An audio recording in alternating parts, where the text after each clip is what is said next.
সকালে ঘুম থেকে দেরি করে উঠেও সংসারের সমস্ত কাজ, ঘর পরিষ্কার, সাথে রান্নাবান্না সবটাই আমি সময়ের মধ্যেই করব। আমার নতুন একটি ব্লগে বন্ধুরা তোমাদের সকলকে স্বাগত। সবাই কেমন আছো? আশা করছি যে যেখানে আছো খুব ভালো আছো, সুস্থ আছো। আমরাও মোটামুটি আছি। এই ঘড়িতে বেজে গেছে বন্ধুরা 9:10-15 হয়েছে আর কি। আজ হচ্ছে বন্ধুরা সোমবার। আর সময় বললাম ওই যে 9:10-15। ঘুম থেকে উঠেছিলাম সেই 8টার পরে। উঠে তোমার বেশ কিছু বাসন ছিল, মেজেছি, ব্রাশ করেছি, কাপড় করে কেচেছি আর কি। সমস্ত কিছু করে এই যে চা বানিয়ে নিয়ে বসে পড়েছি চা খেতে। এ ঘরের কাজকর্ম তো সমস্তই পড়ে আছে, তো ভাবলাম আগে 1 কাপ চা খেয়ে নিই। খিদে পেয়েছে যেন মনে হচ্ছে, খুব খিদে পেয়েছে। তো একটু খাবার খেয়ে তারপরে কাজে লেগে পড়বো। চলে এসেছি বিছানাটাকে একটু সুন্দর করে গুছিয়ে নিতে, চারিদিকে একটু পরিষ্কার পরিচ্ছন্ন। এগুলো তো আমার রেগুলারের কাজ, তো এগুলো কোনো মতেই ছাড়া যায় না।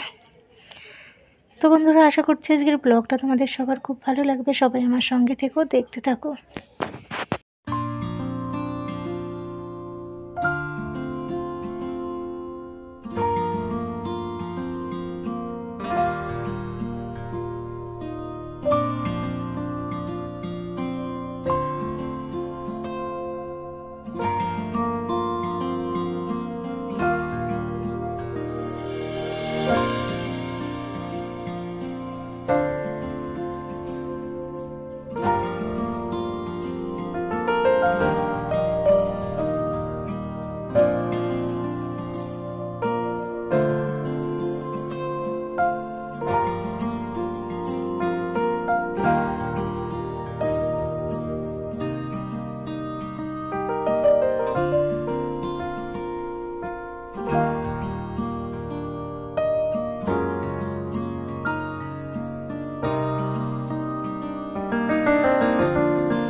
মন ভালো না থাকলে, মোট কথা শরীর ভালো না থাকলে কোনো কিছুই যেন ভালো লাগে না। তোমাদের কয়েকদিন থেকে বলেই চলেছি, আমার যেন ইদানিং শরীরটা বড্ড বেশি খারাপ যাচ্ছে। কোনো কিছু করতেই ভালো লাগে না, শরীরে একদমই এনার্জি পাই না। তো যাই হোক, সেটা করে তো শুয়ে বসেও থাকতে পারি না। সংসারের তো রান্না বান্না কাজের লোক বলতে সে আমি একা। সে সেদ্ধ ভাত করে খেলেও আমাকেই খেতে হবে। তো যাই হোক বন্ধুরা, শুয়ে বসে থাকা চলবে না, শরীর যেমনই থাকুক না কেন। তাই তো কাজে লেগে পড়েছি। ভাবছি এ ঘরের সমস্ত কাজ সেটাই আমি যাব রান্নাঘরে রান্না করতে। আর বাবান বসবে পড়তে। বাবানের তো এখনও স্কুল খোলেনি আর কি, 19 তারিখে খুলবে। আজকে হয়ে গেছে 17 তারিখ, আর মাঝে একটা দিন বাকি। গরমও খুব পড়েছে, রোদও বেরোচ্ছে। অনেকগুলো কাঁচা ধোয়ার আছে আর কি, মানে অনেকগুলো যেগুলো কেচে ধুয়ে আর কি রাখতে হবে, তো জমে আছে আর কি। সেগুলোও কাঁচা ধোয়া হচ্ছে না, শরীরটা ভালো নেই বলে। তোমার কথা অনেক কাজ পড়ে আছে, যেগুলো না করলেই নয়, ঠিক সেগুলোই করছি এখন।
বিছানাটা পরিষ্কার করে দিয়েছি আর বাবান বসেছে পড়তে। আমি আমার কাজগুলো সমস্ত করছি, আরও যেটা পারছে না বা বুঝতে পারছে না সেটা আমাকে মাঝে সাঝে জিজ্ঞেস করলে আমি বলে দিই। তো যাই হোক, এইভাবেই পড়াশোনা করছে। আর স্কুল ছুটি তোমাদের বললাম। আর আজকের ব্লগটা বন্ধুরা আশা করছি তোমাদের সবার খুব ভালো লাগবে। আর ভালো লাগলে অবশ্যই একটা লাইক করবে। আমার চ্যানেলে নতুন হয়ে থাকলে চ্যানেলটাকে সাবস্ক্রাইব করে আমার পাশে থেকো। বন্ধুরা তোমরা সবাইও অনেক ভালো থেকো, সুস্থ থেকো, আর সবসময় সাবধানে থেকো, আমার সাথে থেকো। আমি যতটা পারি প্রত্যেক দিন আমার কাজবাজের কিছুটা অংশ তোমাদের সাথে শেয়ার করি। এই তো আমার লাইফ, মানে যেরকম লাইফ আর কি, যেরকম আমাদের চলে আমি ঠিক ততটাই তোমাদের শেয়ার করি আর কি। তো এই ঘরের কাজবাজ তো প্রায় কমপ্লিট। চারিদিক পরিষ্কার পরিচ্ছন্ন করে নিচ্ছি সুন্দরভাবে। তারপরে চলে যাব রান্নাঘরে, গিয়ে ভাতটা বসিয়ে দেব। ঘড়িতে অনেকটাই বেজে গেছে আর কি। ও ঘরের সমস্ত কাজ সেরে চলে এসেছি এ ঘরে ভাতটা বসিয়ে দেওয়ার জন্য আর কি। সকালে তো তোমরা দেখলে চা বিস্কুট খেয়েছিলাম, সাথে একটু মুড়িও খেয়েছিলাম আর কি। তো বাবান খেয়েছিল দুধ বিস্কুট। তো ভাবলাম ভাতটা বসিয়ে দিই, কারণ ছেলেকে তো খেতে দিতে হবে টাইমে, তাই না? তো ঘড়িতে কটা বেজে গেছে আমি তোমাদের পরে দেখাচ্ছি আর কি। আমি হাঁড়িতে জল গরম বসিয়ে দিয়েছি, বসিয়ে দিয়ে দিকে চালটা ধুয়ে নিচ্ছি। তো ভাতটা বসিয়ে দেবো। আর কি রান্না করব এখনও কিছু ভাবিনি, তবে মনে হচ্ছে একটু পাতলা করে ডাল করলে, মুসুরির ডাল, একটু আলু সেদ্ধ করলে হয়তো ভালো লাগতো খেতে। তো সেটা করলে আবার কি হয়, আরেকটা কিছু করতে হয়, যেহেতু রাতে রুটি হবে, তো রুটি খাওয়ার জন্য কোনো তরকারি ভাজাভুজি করতে হয় আর কি। তো এখনও কিছু ঠিক করিনি যে কি রান্না করব। যাই রান্না করি তোমরা তো সঙ্গে আছো, দেখতে থাকো। আর আমি দেখো ভাতটা বসিয়ে দিয়েছি এই যে। আর যাবো ও ঘরে এখনও অনেক কিছু কাজ আছে আর কি, সেগুলো করতে থাকবো। চলো তোমাদের একবার দেখিয়ে দিই ঘড়িতে ঠিক কটা বাজে। ঘড়িতে বেজে গেছে বন্ধুরা 11:30। আমি 11:30টায় ভাতটা বসিয়ে দিলাম।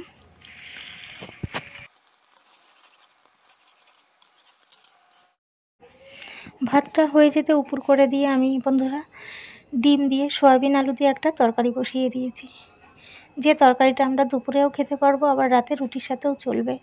ডিমের অমলেট করে সয়াবিন আলু দিয়ে হালকা পাতলা করে একটা ঝোল বসিয়ে দিয়েছি। বেশি মশলা দেবো না, মানে হালকা করে ঝোলটা হবে আর কি। আর এখানে বাসন রাখার এই টেবিলটাতে আর কি সমস্ত কিছু সরিয়ে দিয়ে ভালো করে সাবান দিয়ে একবার ঘষে দিয়ে তারপরে ভিজে কাপড় দিয়ে মুছিয়ে নিয়ে এবার বাসনগুলো উপর করে দিচ্ছি।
রান্না তো হয়ে গেছে, রান্নার পরে দেখো কত বাসন হয়েছে। তো সমস্ত বাসন মেজে নেব, ভাবছি ছেলেকে আগে স্নান করিয়ে দেবো, তারপর ওকে খেতে দিয়ে আমি বাসন মেজে পরে স্নান করব।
বন্ধুরা, ঘড়িতে বেজে গেছে 2:40। আমি ও ঘরের কাজকর্ম সেরে চলে এসেছি, এসে ভাত বেড়ে নিয়েছি। আজকের ব্লগটা আমি খেতে খেতেই শেষ করব। ভালো লাগলে অবশ্যই একটা লাইক করো, আর আমার চ্যানেলে নতুন হয়ে থাকলে চ্যানেলটাকে সাবস্ক্রাইব করে দিও। টাটা।